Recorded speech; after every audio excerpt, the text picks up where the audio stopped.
जी, बिस्मिल्लाहिर्रहमानिर्रहीम।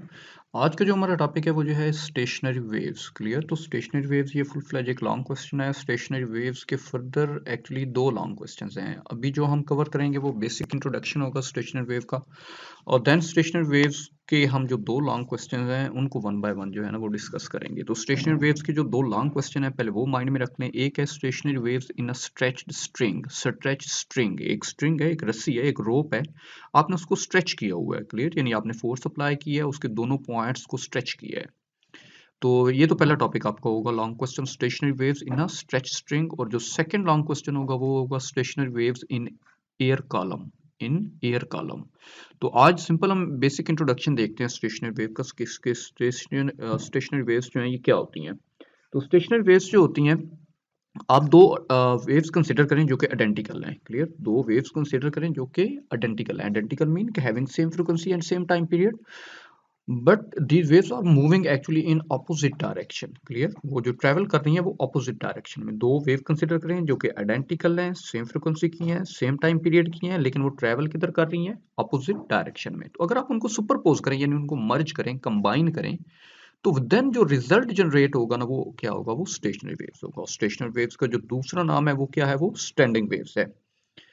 तो ये तो बेसिक डेफिनेशन हो गई। आप इसकी डेफिनेशन को इस तरह भी कर सकते हैं कि the phenomena of superposition of two identical wave, the phenomena of superposition of two identical wave having same frequency and same time period but they are travelling in opposite direction, so these are called stationary waves.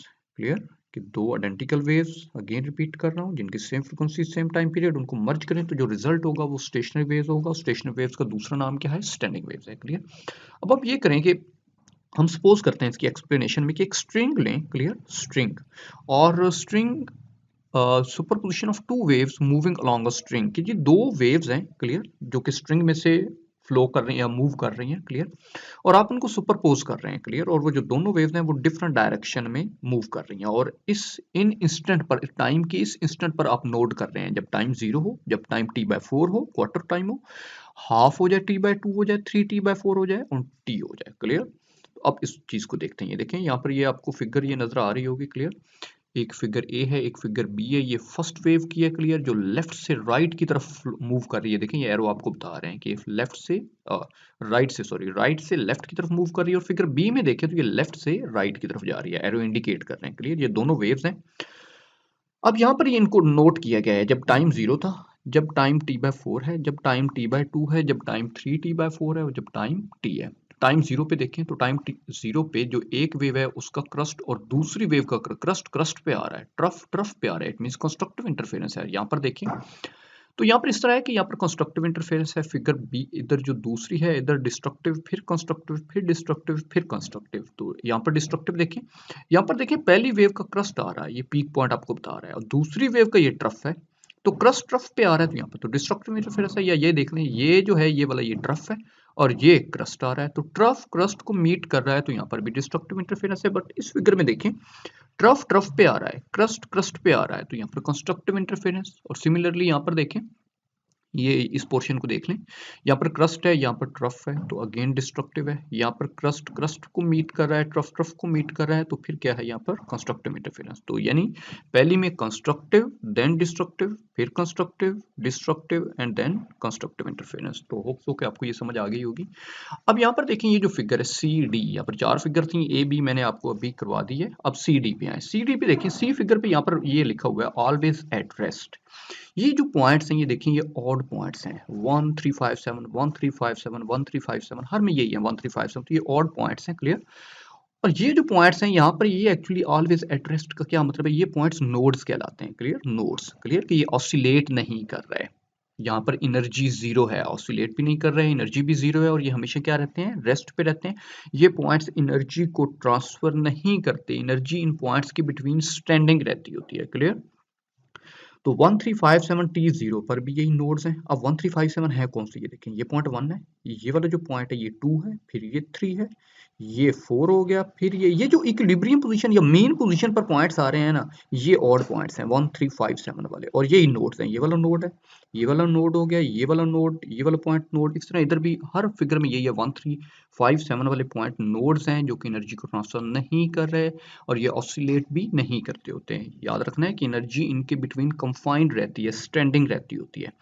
But figure D में देखें तो यहाँ पर points even points हैं, 2 4 6, इधर भी 2 4 6 2 4 6 2 4 6। हर figure में देखें तो 2 4 6 ये ऑसिलेट कर रहे हैं। यहाँ पर 2 का देखें एरो अपवर्ड है, इधर 4 का डाउनवर्ड है, फिर अपवर्ड है। तो ये पॉइंट्स जो है ये ऑसिलेट कर रहे हैं। अब ये किधर किधर आ रहे हैं यहाँ पर देखते हैं। 2 यहाँ पे देखें, ये वाला, ये जो क्रस्ट आ रहा है, क्रस्ट का ये जो पीक पॉइंट है, और फिगर बी में भी जो क्रस्ट है उसका पीक पॉइंट ये 2 है। क्लियर?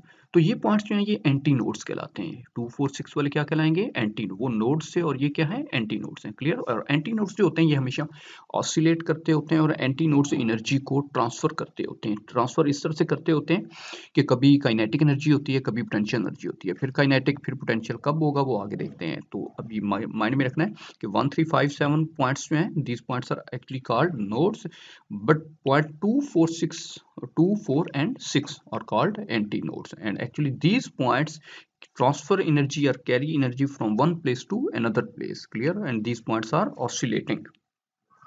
अब मैंने कहा कि ये जो है ये एनर्जी को ट्रांसफर कर रहे होते हैं। तो अब यहाँ पर नेक्स्ट ये पॉइंट मायने में रखिए, बड़े इंपॉर्टेंट पॉइंट है कि दो नोड्स के बिटवीन जो डिस्टेंस होता है वो लैम्डा बाय 2 को होता है। दो नोड के बिटवीन, लाइक ये नोड है, ये वाला नोड है, तो यहाँ पर जो डिस्टेंस होगा वो कितना होगा? Lambda by 2। Similarly in the case of antinodes, the distance between two consecutive antinodes is also lambda by 2।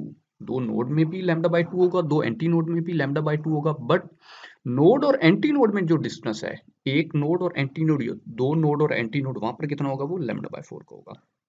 ये जो पॉइंट्स हैं ये वाले, ये आप माइंड में रखेंगे तब ही आपको लॉन्ग क्वेश्चन समझ आएगा, अदरवाइज आपको लॉन्ग क्वेश्चन समझ नहीं आएगा। तो ये माइंड में रखें कि ये वाले पॉइंट्स आपने बड़े क्लियर माइंड में रखने हैं कि दो नोड्स, दो एंटी नोड और एंटी नोड में कितना डिस्टेंस होता है? लैम्डा बाय 4 का। स्टैंडिंग वेव इन्हें क्यों कहते हैं? स्टेशनरी वेव्स को मैंने अभी आपको बताया कि नोड्स की वजह से, क्योंकि नोड्स एनर्जी को ट्रांसफर नहीं कर रहे होते। दो नोड्स के बिटवीन एनर्जी कंफाइंड रहती है, एनर्जी स्टैंडिंग रहती है। क्लियर?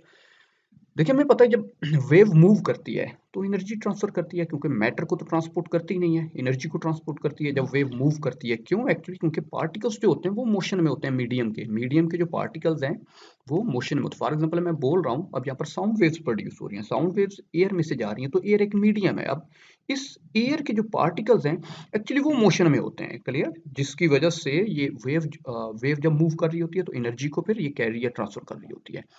और मैंने आपको बताया कि node always remain at rest, बड़ा इंपॉर्टेंट आपका एमसीक्यूज भी है, ये याद रखें कि नोड हमेशा रेस्ट पे होता है, के लिए एनर्जी को ट्रांसफर नहीं करता। So energy can not flow past these points, in point से एनर्जी जो है वो ट्रांसफर नहीं होगी। Hence energy remains standing in the medium between nodes, कि दो नोड्स के दरमियान जो एनर्जी होगी वो कंफाइंड होगी, स्टैंडिंग होगी। और एनर्जी जो होती है ऑल्टरनेट करती है in the form of potential energy and kinetic. अब पोटेंशियल एनर्जी कहाँ पर होती है और काइनेटिक एनर्जी कहाँ पर होती है, इस चीज को देखते हैं। तो याद रखें जब ये एंटी नोड्स जो होते हैं, यहाँ पर इस फिगर में देखें, एंटी नोड्स जब एक्सट्रीम पोजीशन पर होते हैं, जिस तरह यहाँ पर है, ये एक्सट्रीम पोजीशन है, ये वाली भी एक्सट्रीम। एंटी नोड जब एक्सट्रीम पोजीशन पर होते हैं तो एनर्जी जो होती है वो पोटेंशियल एनर्जी होती है। एक तो इस तरह याद रख लें, या अगर फिर भी कंफ्यूजन हो रही है तो देखें, ये मीन पोजीशन है, मीन पोजीशन से लेके यहाँ तक सर्टन हाइट है, और जब हाइट इन्वॉल्व हो जाए तो आपको पता है potential energy is equal to mgh। तो यहाँ पर जो एनर्जी स्टोर होगी वो पोटेंशियल एनर्जी होगी। लेकिन अगर यहाँ पर मैं बात करूँ कि मतलब अगर एंटी नोड्स इक्विलिब्रियम पोजीशन पर आए, एंटी नोड यहाँ पर आ जाए, इधर आ जाए, इधर इक्विलिब्रियम पॉइंट पर आ जाए एंटी नोड, तो फिर जो एनर्जी होती है वो काइनेटिक एनर्जी होती है। क्यों? क्योंकि इक्विलिब्रियम पोजीशन या मेन पोजीशन पर हाइट जीरो हो जाती है, h जीरो है, तो देखें पोटेंशियल एनर्जी तो जीरो हो जाएगी, mgh, h है ही जीरो, तो पोटेंशियल एनर्जी जीरो, तो फिर बाकी कौन रहेगी? Kinetic energy. तो याद रखें, ये आपके इंपॉर्टेंट एमसीक्यूज हैं कि जब एंटी नोड एक्सट्रीम पोजीशन पर होगा इधर, तो energy, whole energy will be potential energy, but in case of when antinodes formed at mean position or equilibrium position, then whole energy will be kinetic energy। तो stationery waves क्या आती हैं? देखें, stationery waves pattern होता है nodes और anti nodes का, उसकी डेफिनेशन क्या है वो हमने कवर की कि दो आइडेंटिकल वेव्स जो कि ट्रैवल करें अपोजिट डायरेक्शन में, अगर उनको कंबाइन करें तो जो रिजल्ट आएगा वो स्टेशनरी वेव्स या स्टैंडिंग वेव्स आएगा। नोड्स क्या होते हैं, एंटी नोड्स क्या होते हैं? नोड्स वो पॉइंट होते हैं जहाँ पर डिस्प्लेसमेंट जीरो होता है, मैक्सिमम डिस्प्लेसमेंट जहाँ पर जीरो हो जाए that point is called node, और जहाँ पर मैक्सिमम डिस्प्लेसमेंट होल्ड कर या एग्जिस्ट कर रहा होता है, वो पॉइंट्स क्या कहलाते हैं? एंटी नोड्स कहलाते हैं। फिर स्टैटिक वेव्स इन्हें क्यों कहते हैं, वो हमने बताया कि नोड्स एक्चुअली एनर्जी को ट्रांसफर नहीं कर रहे होते। फिर एनर्जी, पोटेंशियल एनर्जी कब होती है, काइनेटिक एनर्जी कब होती है, इस चीज़ को। तो जो नेक्स्ट टॉपिक होगा वो हम ये देखेंगे, हमारा फुल फ्लेज लॉन्ग क्वेश्चन हो जाएगा, stationery waves in a stretch string. लेकिन ये तब भी आपको समझ आएगा जब ये वाला आर्टिकल जो होगा ये आपको क्लियर होगा। तो उम्मीद करता हूँ आपको ये टॉपिक क्लियर हो चुका होगा। अगर फिर भी कोई क्वेश्चन हो तो आप कमेंट सेक्शन में कर सकते हैं। ओके जी, अल्लाह हाफिज़।